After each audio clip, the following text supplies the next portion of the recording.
ಎಲ್ಲರಿಗೂ ನಮಸ್ಕಾರ. ಎಲ್ಲರಿಗೂ ಮತ್ತೊಮ್ಮೆ ವಿಶ್ವ ವಸ್ತು ಸಂಗ್ರಹಾಲಯ ದಿನಾಚರಣೆ ಶುಭಾಶಯಗಳನ್ನು ಹೇಳೋಕ್ಕೆ ಇಷ್ಟಪಡ್ತೇನೆ. ಈ ದಿನ ನಾವು ಮೈಸೂರಿನಲ್ಲಿ ನಮ್ಮ ವೆಲ್ಲಿಂಗ್ಟನ್ ಆರ್ಟ್ ಗ್ಯಾಲರಿ ಆವರಣದಲ್ಲಿ ವಿಶ್ವ ವಸ್ತು ಸಂಗ್ರಹಾಲಯಗಳ ದಿನಾಚರಣೆಯ ಅಂಗವಾಗಿ ಮ್ಯೂಸಿಯಮ್ಸ್ ಆನ್ ವೀಲ್ಸ್ ಎನ್ನುವ ಕಾರ್ಯಕ್ರಮಕ್ಕೆ ಚಾಲನೆಯನ್ನು ಕೊಟ್ಟಿದ್ದೇವೆ.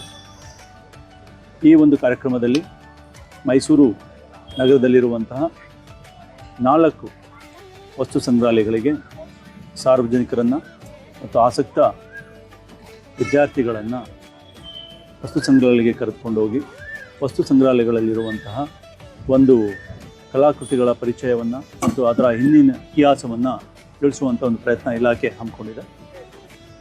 ನಮ್ಮ ವೆಲ್ಲಿಂಗ್ಟನ್ ಆರ್ಟ್ ಗ್ಯಾಲರಿಯಲ್ಲಿರುವಂತಹ ಪುರಾತನ ಒಂದು ಚಿತ್ರಕಲೆ ಏನಿದೆ ಅದರ ಒಂದು ಪರಿಚಯ, ಇಂದಿರಾ ಗಾಂಧಿ ರಾಷ್ಟ್ರೀಯ ಮಾನವ ಸಂಗ್ರಹಾಲಯದಲ್ಲಿರುವಂತಹ ಒಂದು ಟ್ರೈಬಲ್ ಮ್ಯೂಸಿಯಂನ ಪರಿಚಯ, ಅದೇ ರೀತಿ ನ್ಯಾಚುರಲ್ ಹಿಸ್ಟ್ರಿ ಮ್ಯೂಸಿಯಂ ಎವಲ್ಯೂಷನ್ ಹೇಗಾಗಿದೆ ಅನ್ನೋ ಒಂದು ಪರಿಚಯವನ್ನು ಆ ಒಂದು ಮ್ಯೂಸಿಯಮಲ್ಲಿ, ಅದೇ ರೀತಿ ಪಯಣ ಎಂಬುವ ಒಂದು ಕಾರ್ ಮ್ಯೂಸಿಯಂ,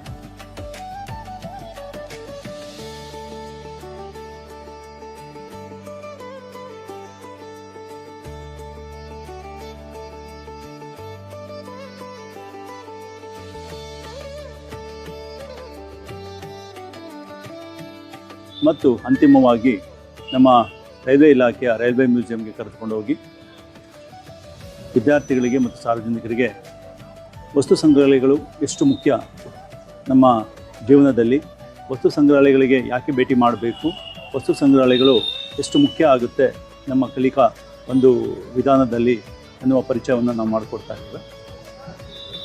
ನಾವೆಲ್ಲರೂ ಅಷ್ಟೇ ವಸ್ತು ಸಂಗ್ರಹಾಲಯಗಳಿಗೆ ನಿರಂತರವಾಗಿ ಭೇಟಿ ನೀಡ್ತಾ ಇರಬೇಕು. ವಸ್ತು ಸಂಗ್ರಹಾಲಯಗಳು ನಮಗೆ ಜ್ಞಾನವನ್ನು ನೀಡುವಂತಹ ಒಂದು ಕೇಂದ್ರಗಳಾಗಿವೆ ಮತ್ತು ಇತಿಹಾಸವನ್ನು ಪರಿಚಯ ಮಾಡುವಂತಹ ಒಂದು ಕೇಂದ್ರಗಳಾಗಿವೆ. ಇತಿಹಾಸದ ಒಂದು ನಾವೇನು ಹೇಳ್ತೇವೆ ಪರಂಪರೆಯನ್ನು, ಸಂಸ್ಕೃತಿಯನ್ನು ಮತ್ತು ಅವರ ಜೀವನ ಶೈಲಿಯನ್ನು ಮತ್ತು ಆ ಸಂದರ್ಭದಲ್ಲಿದ್ದಂತಹ ಒಂದು ಏನು ಆಧುನಿಕ ಬದಲಾವಣೆಗಳನ್ನು, ಸಾಮಾಜಿಕ ಬದಲಾವಣೆಗಳನ್ನು ನಾವು ನೋಡೋದಕ್ಕೆ ಸಾಧ್ಯ ಆಗ್ತದೆ. ಖಂಡಿತ ವಸ್ತು ಸಂಗ್ರಹಾಲಯಗಳು ವಿಭಜಿತ ಜಗತ್ತನ್ನು ಒಟ್ಟುಗೂಡಿಸುವಂತಹ ಒಂದು ತಾಣವಾಗಿದೆ. ಈ ತಾಣಗಳಿಗೆ ಭೇಟಿ ನೀಡುತ್ತಾ ನಾವು ನಮ್ಮ ಜ್ಞಾನವನ್ನು ಹೆಚ್ಚಿಸಿಕೊಳ್ಳೋಣ. ಧನ್ಯವಾದಗಳು. ಜೈ ಹಿಂದ್, ಜೈ ಕರ್ನಾಟಕ.